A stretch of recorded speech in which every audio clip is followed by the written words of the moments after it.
Hello, fellow learners. Today's topic is transitive and intransitive verbs. This is a very important topic to learn, specifically active and passive voice. Let me tell you that we have been running a grammar series for a long time.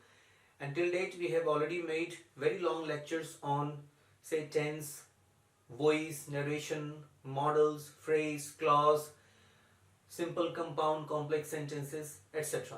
तो आप यदि उनको देखना चाहते हैं तो please visit our channel Kavya Foundation और वहां जाके आप उसको सब्सक्राइब करें and go to the playlist language and grammar. ठीक है, ये जो अभी हम चला रहे हैं ये शॉर्ट लेक्चर सीरीज है। इसके पहले हमने long lecture series already release कर दी हुई है। Okay, now let's go ahead. Transitive in Hindi is known as सकर्मक एंड इंट्रांसिटिव अकर्मक, और इससे आपको समझने में बड़ी आसानी होती है ना। हिंदी में जो ऑब्जेक्ट होता है उसको हम बोलते हैं कर्म, और जो सब्जेक्ट होता है उसको बोलते हैं कर्ता। ठीक है ना, तो कर्ता, कर्म और क्या होता है क्रिया, subject,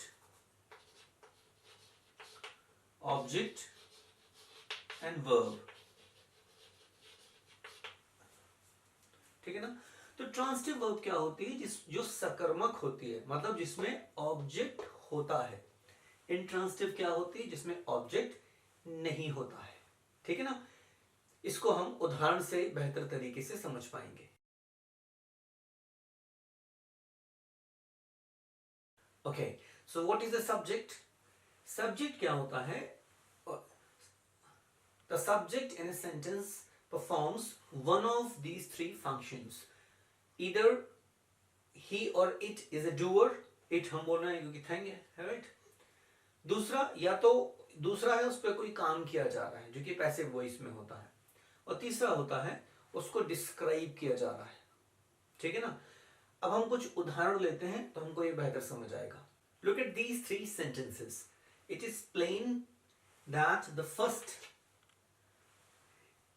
in the first the kid is the subject. क्यों? क्योंकि वो एक्शन कर रहा है। The kid open the door, action मतलब वो डूअर है ना। दूसरे में क्या है? ये जो थिंग है क्या है? The door. यहां पे ये सब्जेक्ट है, और टू बी एक्टेड अपॉन मतलब सब्जेक्ट के ऊपर एक्शन हो रहा है, लौट के एक्शन आ रहा है। The door was opened. ठीक है ना, एक्शन लौट के आ रहा है। और तीसरा क्या है? The door is made of would, मतलब यहां it is being described, the subject is being described. तो ये हम समझते हैं कि सब्जेक्ट कैसे one of the three functions it performs. ठीक है, अब इसके बाद इसी से ही हम ये समझेंगे कि सब्जेक्ट और ऑब्जेक्ट को हम आइडेंटिफाई करने का और क्या तरीका होता है, right.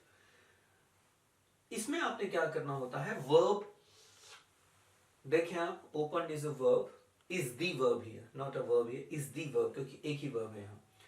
Open is the verb. आपने क्या करना है? ओपन से आप बनाए एक क्वेश्चन। ओके, क्वेश्चन क्या होगा? Who opened the door, and what is the answer? The answer is the kid. तो द किड क्या हो गया? सब्जेक्ट। मतलब सेंटेंस में वर्ब से क्वेश्चन बनाए और आपके लिए पता चल जाएगा। ठीक है ना, अब इसके बाद दूसरा क्वेश्चन बनाए, what did the kid open. ठीक है, उसका आंसर क्या होगा? The door. तो डोर क्या हो गया? ऑब्जेक्ट। ठीक है, तो ये पहली चीज है, व्हाट और हु लगा के आप सब्जेक्ट और ऑब्जेक्ट पता करते हैं। Now look at these sentences. We will try to identify subjects and objects in these sentences. Okay? The kid opened the door. ये अभी हम बता चुके हैं आपको। अब दूसरा जो सेंटेंस है, the door opened in the wind. ठीक है ना, तो क्वेश्चन क्या बनेगा? What opened? ठीक है, what opened? The door opened. तो यहां पे ये the door subject हो गया है ना। अब देखिए, the thieves disappeared without a trace. Question बनाइए मेन वर्ब से, who disappeared? the thieves. तो the thieves क्या हो गया? सब्जेक्ट हो गया यहाँ हाँ थीप सब्जेक्ट हो गया, राइट। इसके बाद she died without pain, who died, she subject हो गया, राइट। लेकिन 1 2 3 यहां पे कोई ऑब्जेक्ट नहीं है क्योंकि क्वेश्चन नहीं बन रहा। यहां से क्वेश्चन बन रहा है व्हाट ओपन्ड, तो उसका आंसर द डोर है ना। लेकिन इन द विंड ऑब्जेक्ट नहीं है, okay. The thieves disappeared, who disappeared, the thieves. Question बनाओ what did they disappear, question नहीं बन रहा ना, इसीलिए इसका कोई ऑब्जेक्ट नहीं है, ओके। इसके बाद she died without pain, who died, she. What did she die, question बना क्या, नहीं, तो ये क्या है, इसमें कोई ऑब्जेक्ट नहीं है। You have made a blunder, who has made it, you, तो यू क्या हो गया, subject. And what have you made a blunder, word से बन रहा है क्वेश्चन, वर्ड से बन रहा है तो ये ऑब्जेक्ट हो गया, ठीक है ना। इसमें सब्जेक्ट भी है ऑब्जेक्ट भी है। She painted herself, who painted, she।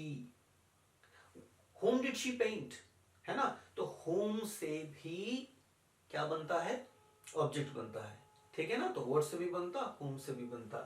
she painted herself, so the question, who painted, she, whom did she paint, herself, तो ये ऑब्जेक्ट हो गया, ये सब्जेक्ट हो गया। now we have two interesting sentences. Kites were flying in the sky. Who were flying? Who से तो बनेगा नहीं, तो किससे बनेगा, what से। यानी सब्जेक्ट what से भी बनता है, what से भी बनता है और who से भी बनता है। Kites were flying in the sky, तो सब्जेक्ट हुआ, ठीक है ना, लेकिन इसमें कोई ऑब्जेक्ट नहीं है। अब उसी वर्ब को हम ले रहे हैं, kids were flying kites, okay. Who were flying kites, kids, so kids is the subject here. What were they flying, kites, so kites क्या हो गया यहाँ पे, ऑब्जेक्ट हो गया, ठीक है। अब हम बात किसकी करते हैं, ट्रांसिटिव और इंट्रांसिटिव वर्ब की, है ना। देखिए ट्रांसिटिव क्या है, अभी मैंने बताया कि जहां पे कर्म हो यानी ऑब्जेक्ट हो वो क्या हो जाती है, सब्जेक्ट, वो ट्रांसिटिव वर्ब होती है ना। तो यहां पे आपने देखा कि यहां पे ऑब्जेक्ट है, यहां पे ऑब्जेक्ट है, यहां पे ऑब्जेक्ट है, यहां पे ऑब्जेक्ट है, ठीक है ना। ये जो है सेंटेंसेस 1 2 3 4, ये सब क्या कहलाते हैं, इनको कहते हैं आप ट्रांसिटिव वर्ब्स। ट्रांसिटिव वर्ब्स कौन कौन सी होंगी, ये 1 2 3 4, these are called transitive verbs because they have objects, right। और बाकी क्या है intransitive, क्योंकि उनमें कर्म नहीं है यानी ऑब्जेक्ट नहीं है, ओके।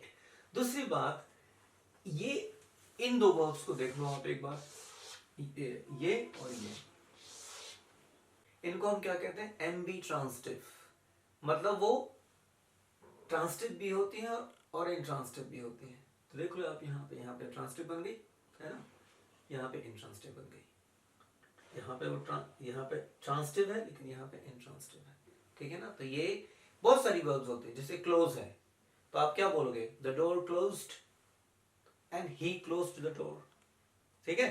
तो जब एक्शन खुद ही हो गया है तो वो इंट्रांसिटिव है, जब किसी ने किया है तो वो ट्रांसिटिव है। So this was about transitive and intransitive verbs. Having learned it, when you move to voice, you will find it much easier to learn. Thank you.